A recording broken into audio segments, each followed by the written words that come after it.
إن الحمد لله نحمده ونستعينه ونستغفره ونعوذ بالله من شرور أنفسنا ومن سيئات أعمالنا. من يهده الله فلا مضل له ومن يضلل فلا هادي له، وأشهد أن لا إله إلا الله وحده لا شريك له، وأشهد أن محمدًا عبده ورسوله. يا أيها الذين آمنوا اتقوا الله حق تقاته ولا تموتن إلا وأنتم مسلمون. يا أيها الناس اتقوا ربكم الذي خلقكم من نفس واحدة وخلق منها زوجها وبث منهما رجالا كثيرا ونساء، واتقوا الله الذي تساءلون به والأرحام إن الله كان عليكم رقيبا. يا أيها الذين آمنوا اتقوا الله وقولوا قولا سديدا يصلح لكم أعمالكم ويغفر لكم ذنوبكم، ومن يطع الله ورسوله فقد فاز فوزا عظيما. أما بعد، فإن أصدق الحديث كتاب الله، وخير الهدي هدي محمد صلى الله عليه وسلم، وشر الأمور محدثاتها، وكل محدثة بدعة، وكل بدعة ضلالة، وكل ضلالة في النار. أيها الناس معاشر المسلمين، أوصيكم بتقوى الله عز وجل، إنه قد فاز المتقون. قال الله جل وعلا: إن للمتقين مفازا. Ndugu Islam, nakuhusieni kama ambavyo naihusia nafsi yangu juu ya kumcha Allah subhanahu wa ta'ala, kwani si vingine wamefaulu wenye kumcha Allah subhanahu wa ta'ala. Maashara almuslimin, maudhui yetu ya leo itahusiana na kumpa furaha au ubora na fadhila za kumpa furaha muislamu mwenzako, idkhalu sururi ala qulubi almuslimin, kuingiza furaha katika nyoyo za Waislamu. Inna min afdali al-a'mal, hakika katika matendo yaliyokuwa mazuri, wa akthariha thawaban, na yenye thawabu iliyokuwa nyingi, wa arfa'iha makanan, yenye nafasi iliyokuwa ya juu, idkhala as-sururi ala qulubi al-muslimin, ni kuingiza furaha katika nyoyo za Waislamu. Fa idkhalu sururi alaihim, kuingiza furaha kwa Waislamu, yakunu bi umurin kathira, inakuwa kwa kufanya mambo mengi. Miongoni mwa mambo ambayo utayafanya na ukawa umeingiza furaha au umemfurahisha Muislamu kwa kufanya mambo hayo, musaadatuhum fi waqti alhaja, ni kuwasaidia katika wakati wa haja. Pale ambapo Muislamu anapokuwa na haja, anahitajia kwamba umsaidie, basi kuingiza furaha ni kuimaliza ile haja yake. Tafridul kurbat, kuondoa matatizo aliyokuwa nayo. Satrul uyub, ni kusitiri zile dosari na aibu alizokuwa nazo. Wa it'amuhum inda al-ju', kuwalisha Waislamu wakati wa njaa. Wanapokuwa na njaa na wewe unacho cha kuwapa, ukawasaidia. Wa shafa'atu lahum, na kuombea kwa watu. Mtu anahitajia kazi, ukamwombea kazi. Mtu anahitajia jambo lolote lile ambalo litamsaidia, akakuomba ili upate kumwombea kwa wale ambao wanastahili kulifanya jambo hilo, ukawa umemsaidia mtu kafungwa jela, una uwezo kumwombea achiwe huru, ukawa umemwombea. Wa i'ta'uhumul kiswa, kuwavisha nguo. Mtu hana nguo ya kuvaa, ukamsaidia nguo ya kuvaa. Wa ta'limuhum al-ilma an-nafi', na kuwafundisha ilmu yenye manufaa. Yote haya ni idkhalu sururi alaihim, ni kuingiza furaha kwa ndugu zako Waislamu. Wa maana dhalika ayuha al-ahibba, na maana ya hayo ndugu zangu Waislamu, an tas'a li fi'li ma yanfa'uhum fi dunya wal akhirah, kwamba kuingiza furaha kwa Waislamu ni kufanya kila jambo ambalo litawanufaisha duniani na akhirah. Ukiwa umefanya hivyo, basi adkhalta surura ala qulubil muslimin, utakuwa umeingiza furaha kwa ndugu yako Muislamu au kwa ndugu zako Waislamu, na hapo utapata ujira mkubwa ambao umetajwa na Mtume Muhammad sallallahu alaihi wasallama juu ya swala zima la kuingiza furaha kwa ndugu yako au kwa ndugu zako Waislamu. Mtume sallallahu alaihi wasallam anasema, afdalul a'mal, bora ya matendo yaliokuwa bora, idkhalu sururi ala almu'minin, ni kuingiza furaha kwa waumini. Kasauta aurata, umestiri uchi wake au aibu yake au mapungufu yake ukawa umestiri. Au ashba'ta jaw'ata, au alikuwa na njaa ukawa umeifukuza ile njaa katika nafsi yake ukamshibisha. Wa qadaita lahu haja, na ukawa umeikidhi na kuimaliza haja yake aliyokuwa nayo. Rawahu al-Imam at-Tabarani an Umar radhiyallahu ta'ala anhu. Katika hii hadithi ayu al-ahibba, Mtume sallallahu alayhi wasallam anabainisha kwamba kuingiza furaha kwa Waislamu ni katika matendo yaliyokuwa bora. Lakini Mtume sallallahu alayhi wasallam akataja mambo ambayo ni bora kuyafanya kwa lengo la kumfurahisha Muislamu wenzako. Akataja kumvisha nguo, kumshibisha chakula atakapokuwa na njaa, na kukidhi haja yake anapokuwa amehitajia.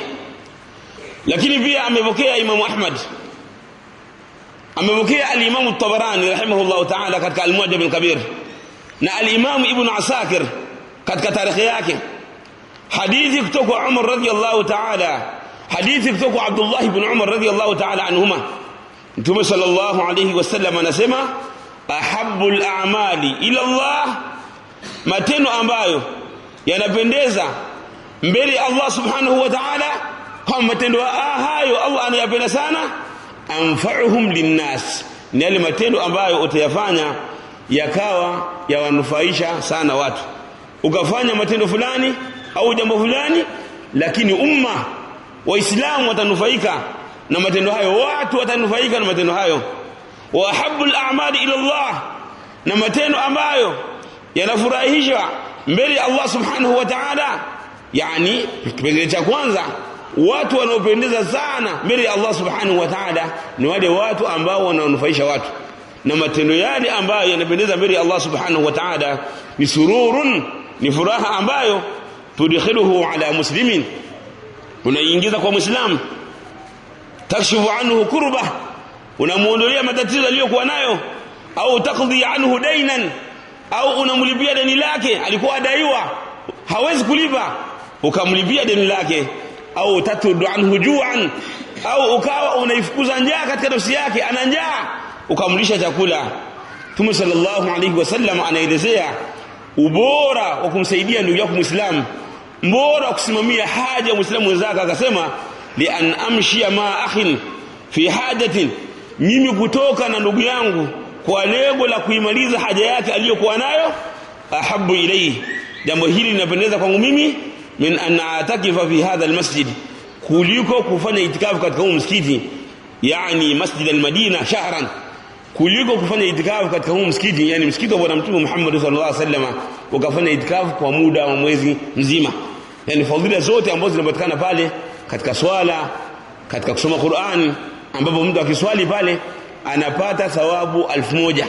Lakini Mtume sallallahu alaihi wasallam anasema kwamba mimi kwenda kumaliza haja ya ndugu yangu Muislamu ni bora kuliko kufanya itikafu kwa muda wa mwezi mzima katika msikiti wa Bwana Mtume Muhammad sallallahu alaihi wasallam. Kwa hiyo ule ubora wa kumaliza haji ya ndugu yako Muislamu ni mkubwa zaidi kuliko kufanya itikafu kwa muda wa mwezi mzima na kupata thawabu nyingi ambazo ungezipata pale.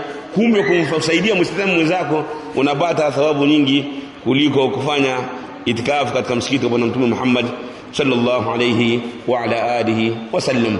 aqulu ma sami'tum wa astaghfirullah li wa lakum wa lisa'il muslimina min kulli dhanbi wa khati'ah fastaghfiruhu innahu huwal ghafurur rahim wa huwal barrul karim.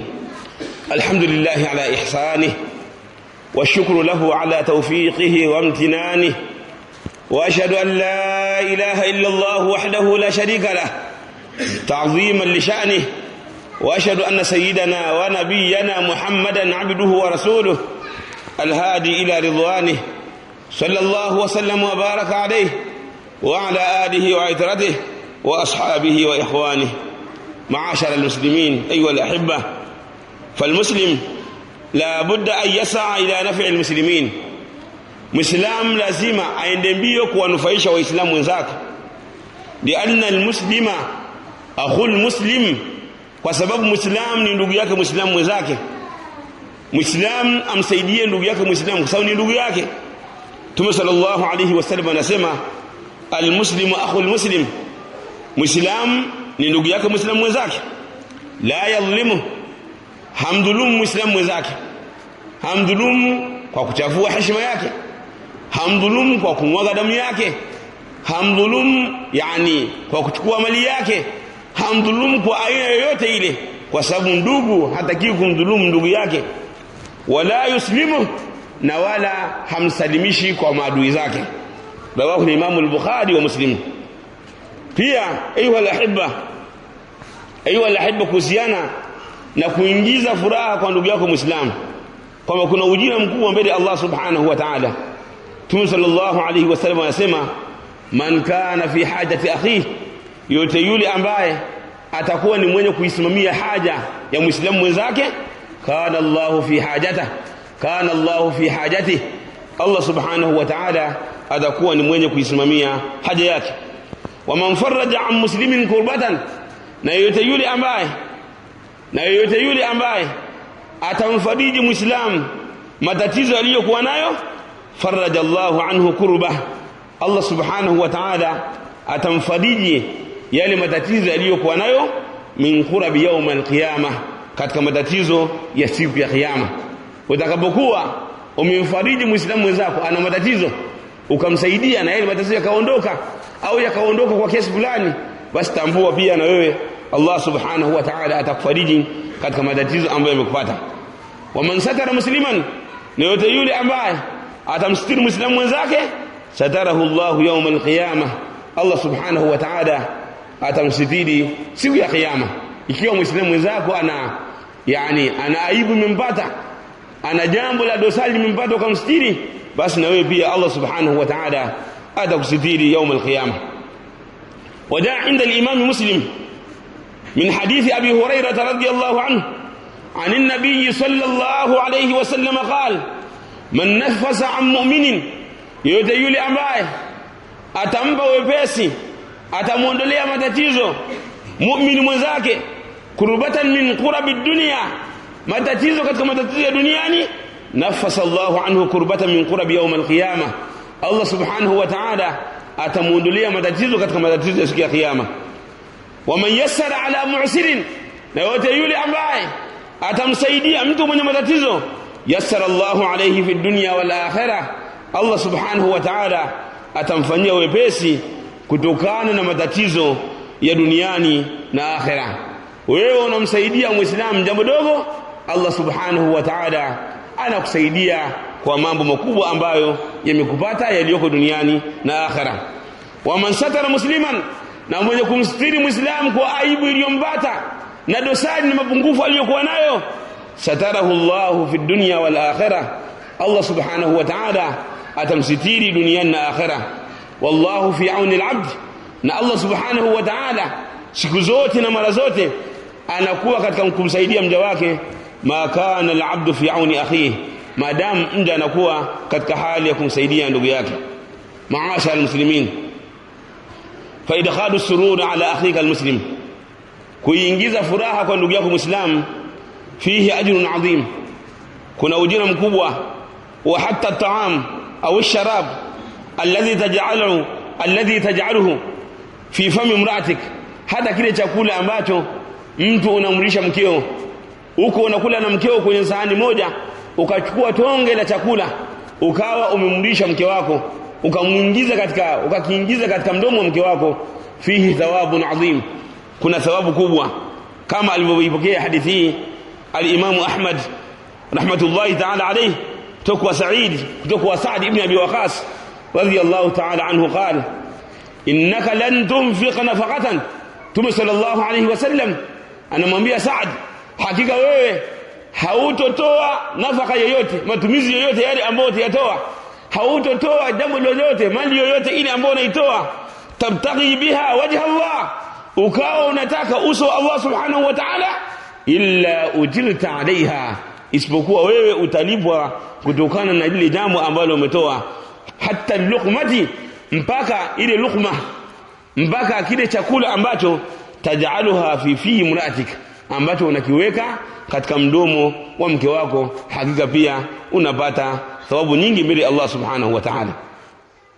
Fa innaka tu'daru alaiha, hakika wewe utalipwa katika huo ujira wa kile ambacho umekifanya, liannaka dakhalta surur ala akhika almuslim, hakika wewe umepewa ujira kwa sababu umeingiza furaha kwa ndugu yako Muislamu.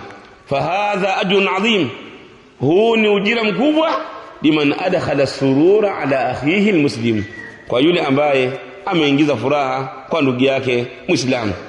Maasha almuslimin, kuingiza furaha kwa ndugu yako Muislamu la budda an yakuna bi amri mubahin laysa fihi haram, inatakiwa jambo hili liwe ni jambo ambalo ni la halali, ambalo ukimpa furaha lakini usiwe ni mwenye kupata madhambi. Usifanye jambo la haram kwa lengo la kumfurahisha ndugu yako Muislamu, lianna taawuna la budda an yakuna ala taqwa, kwa sababu kusaidiana na kupeana furaha lazima kusimame katika msingi wa uchamungu.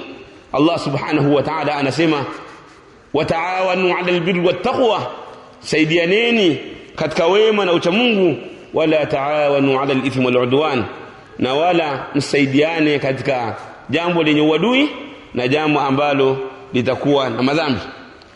Faman aana ghayrahu kana lahu nasibun bihasabi ma qama bihi, mwenye kumsaidia mwenzake katika jambo ambalo ni la halali kwa kutumia njia za halali ambazo ndani yake hazina ithm, hazina madhambi, sio za haram, basi na yeye atapata ujira kutokana na ule msaada aliyoutoa. Kama utakuwa ni msaada wa haram, na yeye atapata dhambi. Kama utakuwa ni msaada kupitia mambo ya halali, na yeye atakuwa ni mwenye kupata thawabu mbele Allah subhanahu wa ta'ala. Anasema Allah subhanahu wa ta'ala, man yashfa' shafa'atan hasanatan yakul lahu nasibun minha, yote yule ambaye atamuombea mwenzake ili aweze kupata jambo la halali, akamuombea maombezi yaliyokuwa mazuri, apate kazi ya halali, apate jambo la halali, akatumia njia za halali, basi na yeye atapata fungu katika hilo. Yakul lahu nasibun minha, atapata nasibu, atapata fungu katika hilo, katika huo msaada aliotoa. Wa man yashfa' shafa'atan sayyi'atan, na yote yule ambaye atatoa maombezi mabaya, akatumia kumpa furaha muislamu mwenzake au binadamu mwenzake, lakini njia ambayo ni haramu, akatumia njia ambayo ni haramu, au akamsaidia kulipata jambo la haramu, yakul lahu kiflun minha, lakini pia atapata nasibu ya ule msaada aliofanya. Ukimsaidia mtu katika haramu, na wewe utapata dhambi kama alivyopata. Ukimsaidia mtu kwa ajili ya halali, na wewe utapata faida na utapata thawabu kutokana na ule msaada ambao umeutoa. Wa kana Allahu ala kulli shay'in muqita, amekuwa Allah subhanahu wa ta'ala kwa kila kitu ni mwenye kutazama, ni mwenye kuhifadhi kila kitu ambacho kinafanyika.